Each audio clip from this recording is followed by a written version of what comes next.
Hello and welcome back guys. I hope you all are doing good. Today's video is episode 5 of series Self Care. अगर आपने अभी तक episode 4 तक नहीं देखा है तो आप ज़रूर देखिएगा, हो सकता है आपको कोई इन्फॉर्मेटिव टिप मिल जाए। तो आज हम बात करने वाले हैं हेयर रिमूवल के बारे में। आज मैं आपको कोई लाइव डेमो या कुछ करके नहीं दिखाने वाली हूँ, but I am just going to talk about all the options we have available for hair and number of hair removal options available in the market. You can choose whatever you like, whatever suits your skin and time permits you. If you're confused that which one is right for you, then I have put together a list for your information so that it will be easier for you to decide which option you want to choose from. Having body hair is absolutely normal, whether you have it less or more. Removing them with which option is also your choice.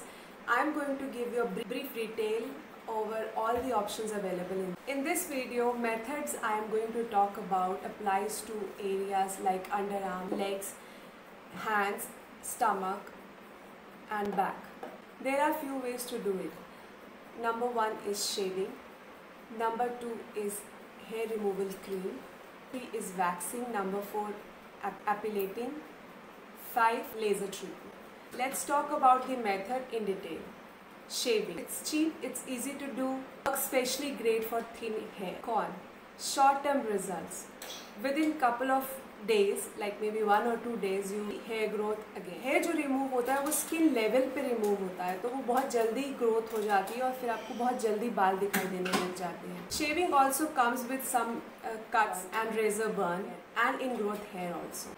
It can cause itchiness and stubble also. अगर आप shaving करना चाहती हैं तो shaving करने से पहले कोई क्रीमी बॉडी वॉश अगर आपके पास है तो उसे लगा लें. अगर वो नहीं है तो शेविंग क्रीम यूज़ कर सकती हैं, जो कि स्पेशली लेडीज़ के लिए शेविंग क्रीम आती है. रेज़र थोड़ा आराम से ग्लाइड करे. अदरवाइज़ अगर आप ड्राई स्किन पे करेंगी तो वो अटक जाएगा, मतलब क्योंकि उसको वो स्किन को खींचेगा, तो उससे आपको रेज़र बर्न हो सकते हैं, रेडनेस हो सकती है, बम्प्स निकल सकते हैं. तो वो बहुत ही इरिटेटिंग और बहुत ही इचीनेस क्रिएट करने वाली चीज़ होती है. तो ये एक बहुत इंपॉर्टेंट पॉइंट है अगर आप शेविंग ऑप्शन चूज़ करना चाहते हैं. फॉर अंडर आर्म्स आपको मालूम है कि अंडर आर्म्स के हेयर एक डायरेक्शन में नहीं होते हैं, डिफरेंट डायरेक्शन में होते हैं. तो आप कभी upward, downward, side to side इस तरह से भी शेव कर सकते हैं.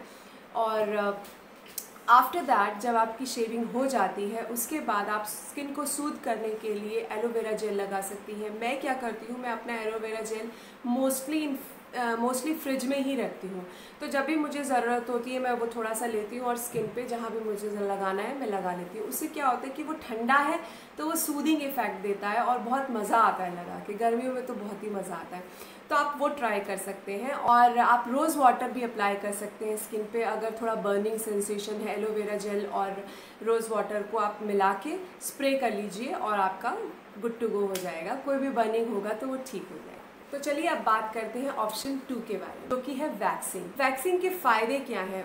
नंबर 1 की जैसे शेविंग में तो आपका स्किन लेवल पे ही बाल निकलते हैं तो बहुत जल्दी ग्रोथ हो जाती है. तो वैक्सिंग में क्या होता है कि वो आपके बालों को जड़ों से निकालता है, तो इसलिए ग्रोथ थोड़ा देर में होती है. लाइक 4 वीक्स तक ग्रोथ नहीं होती है, तो वो थोड़ा long lasting results they. In growth की जो प्रॉब्लम है वो थोड़ी कम होती है वैक्सिंग में, क्योंकि आपकी मतलब अगर आपने एक्सफोलिएट कर लिया है स्किन को और फिर उसके बाद आप वैक्सिंग कर रहे हैं तो मोस्टली आपके बाल निकल जाते हैं. इन ग्रोथ की प्रॉब्लम नहीं होती है.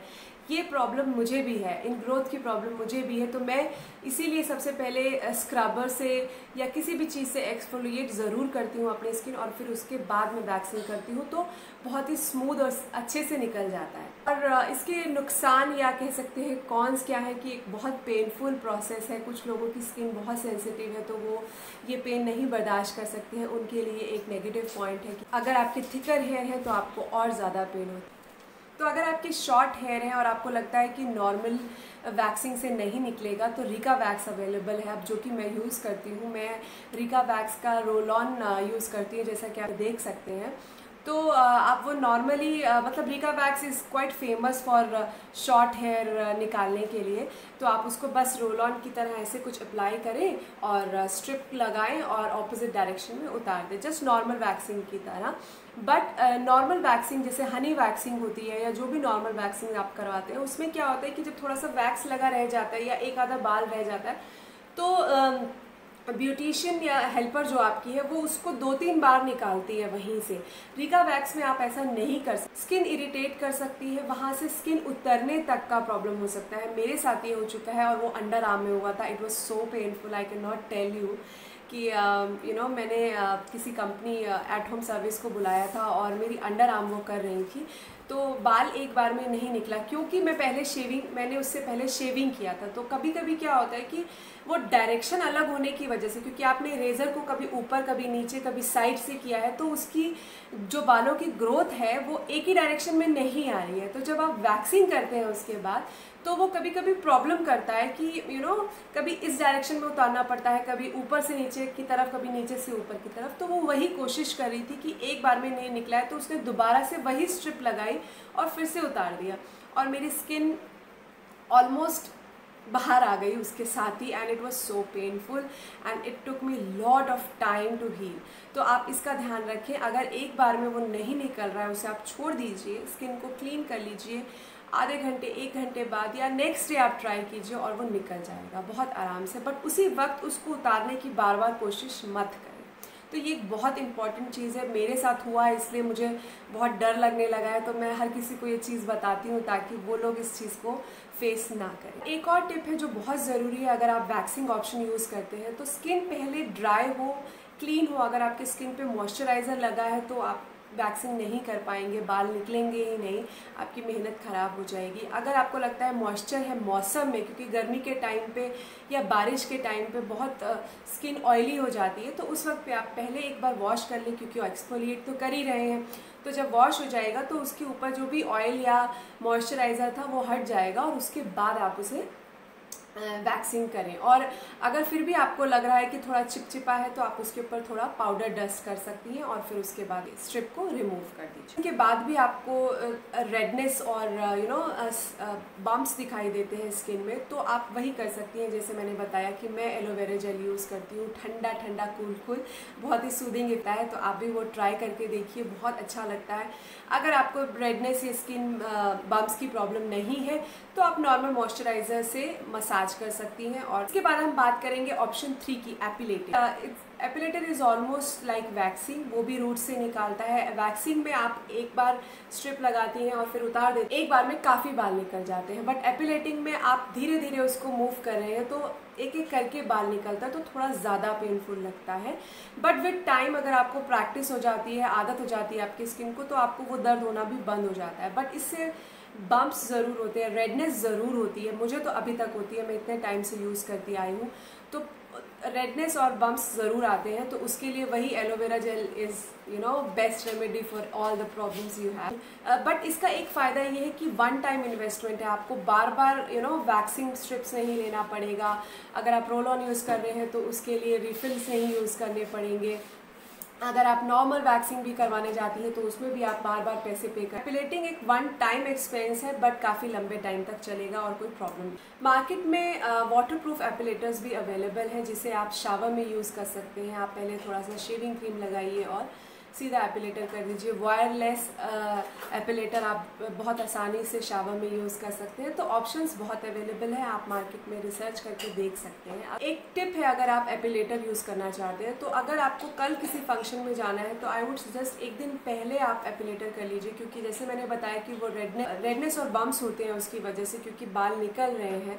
तो अगर आप एक दिन पहले करेंगे तो नेक्स्ट डे तक वो रेडनेस चली जाएगी, और अगर जो स्किन थोड़ा सा विजिबल है कि आपने किया है तो वो भी तब तक निकल जाएगी। तो एपिलेटर के बाद भी आप एलोवेरा जेल यूज़ कर सकते हैं। अगर आप चाहें तो एलोवेरा जेल की आइस क्यूब्स बना के रख सकते हैं घर में। कभी भी आपको स्किन बर्न, बम्प्स या रेडनेस या किसी भी तरह का इचनेस फील हो रहा है स्किन में, तो आप वो आइस क्यूब निकालिए और लगा लीजिए।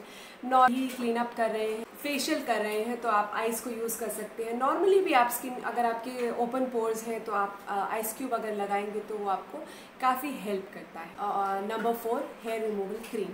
हेयर रिमूवल क्रीम बहुत ही इजी है यूज़ करने, उसके इंस्ट्रक्शंस में लिखा है, आप उसे फॉलो कीजिए। जितनी देर वो बोलते हैं कि 15 से 20 मिनट या 5 से 10 minute, whatever it is written, please follow that. Skin burn हो सकता है अगर आप उससे ज़्यादा उसे रखते हैं। इसका एक नुकसान मुझे ये लगा है कि क्रीम लगाने से आपकी स्किन थोड़ी डार्कन हो जाती है, क्योंकि आपकी डेड स्किन नहीं उतरती है और उसमें इतने केमिकल्स होते हैं कि वो आपकी उस एरिया मतलब वो स्किन को बार बार यूज़ करने की वजह से वो उसे डार्क कर देती है। और रिज़ल्ट की बात करें तो वही 1 या 2 हफ्ते तक उसका रिज़ल्ट रहता है, क्योंकि सेम वो भी जड़ों से तो नहीं निकालता है, तो स्किन लेवल से ही उतारता है, तो मैक्सिमम 1 वीक आई थिंक, उससे ज़्यादा वो आपको रिज़ल्ट नहीं दे। एक और जो नेगेटिव चीज़ थी वो थी बैड स्मेल, मतलब बहुत ही अजीब सी स्मेल आती है इन क्रीम्स में से, may be because of the chemical. तो एक वो भी एक रीज़न है जिसकी वजह से मैं क्रीम को नहीं यूज़ करती। अगर आपको क्रीम सूट करती है और आप चाहते हैं कि आप क्रीम ही यूज़ करें क्योंकि वो आपके लिए ईजी है और अफोर्डेबल है, क्विक है, तो आई वुड सजेस्ट प्लीज़ पहले एक बार पैच टेस्ट ज़रूर करके देखें अपने स्किन पे, क्योंकि अगर आप ब्रांड भी चेंज कर रहे हैं, इंस्ट्रक्शंस चेंज हो जाएंगी, तो हमेशा पहले पैच टेस्ट करें, सो दैट कोई भी अगर सेंसिटिव एरिया है, कोई भी अगर सेंसिटिविटी या कोई भी रिएक्शन होना है आपकी स्किन पे, तो वो थोड़ा ही हो और आप इसको क्योर कर सकें। तो number 5 on my list is laser treatment. Laser treatment एक प्राइसी ऑप्शन है, आपको थोड़ा ज़्यादा खर्च करना पड़ सकता है और काफ़ी सेशंस में होता है। It depends on your hair type, मतलब आपको आपके थिक या थिन हेयर है और कितनी जल्दी ग्रोथ होती है, फिर डिसाइड किया जाता है कि आपको कितनी सेशंस की ज़रूरत पड़ेगी। जैसे कि मैंने अपना लेज़र ट्रीटमेंट कराया था अपर लिप्स के लिए, तो मुझे ऑलमोस्ट 12 सेशंस बुले गए थे। फर्स्ट सेशन जब हुआ उसके बाद सेकंड सेशन के लिए मुझे तब बुलाया गया जब आपकी ग्रोथ होने लगती है। तो इस तरह से काफ़ी लंबा टाइम लग जाता है, क्योंकि सेशंस पे डिपेंड करता है कितने सेशन चाहिए, और उस सेशन के बाद भी मतलब पूरा ट्रीटमेंट होने के बाद भी ज़रूरी नहीं आपके बाल कभी नहीं आएंगे, ऐसा कोई ज़रूरी नहीं है। बट ज़्यादातर अगर आपका बहुत ज़्यादा हेयर ग्रोथ है तो वो काफ़ी हद तक सबसाइड हो जाता है। मेरी बहुत ज़्यादा ग्रोथ नहीं थी अपर लिप्स पे, बट थोड़ी बहुत जो भी थी मैं उसको रिमूव करना चाहती थी, क्योंकि मेरे को बार बार अपर लिप्स नहीं करवाना था। थोड़ा सा पेनफुल हो सकता है, क्योंकि विद सेशन वो टेम्परेचर इंक्रीज़ होता जाता है, तो आपको थोड़ा सा वो स्किन पे लग सकता है, बट उससे कोई बर्न या कोई और प्रॉब्लम नहीं होती, क्योंकि ऑब्वियसली स्पेशलिस्ट है वही आपकी ट्रीटमेंट कर रहे हैं, तो उसके बारे में डरने की ज़रूरत नहीं है। हाँ, अगर आप एक बार पैसे देकर वन टाइम इन्वेस्टमेंट करना चाहते हैं और फॉर लाइक नेक्स्ट 6 मंथ आप फ्री रहना चाहते हैं, तो I would say laser treatment can be a good option. I hope I could decode all the options available in the market for hair removal. And if this video was helpful for you, give me a thumbs up and let me know in comment box. I would love to hear from you guys. And if you like such videos, stay tuned till we meet next. Take care. Bye bye. Thank you.